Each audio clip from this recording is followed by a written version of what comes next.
So when you look at the cost of developing gene therapies for rare disease, the real differential in cost versus other non-gene therapies is really in the manufacturing costs.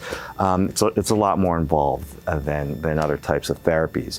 And so the true answer to reducing those manufacturing costs is technology. It's an investment in new technologies that are going to be able to produce at greater scale and at a lower cost. And the thing, there are many new technologies, and because the demand is so high for these therapies, it's spurring on innovation in these technologies.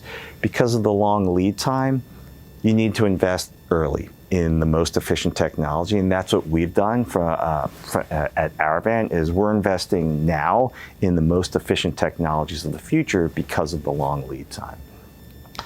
Now, your other question was about access. So how do we improve access? And I'll say two things. First, in terms of access to experimental therapies, I think with the explosion in research in gene therapy, we've really expanded the access that patients with rare disease have to experimental gene therapies. It's unlike any time in the past, and it continues to grow. That's great for patients. If you're talking about access in the future for commercialized products, what I will say is that as developers of products, what we need to focus on is developing products that deliver a differential value to patients and to the healthcare system. And if we stick to that and do that successfully, then building the case for broad access to patients for these really amazing, innovative new medicines is going to be markedly easier.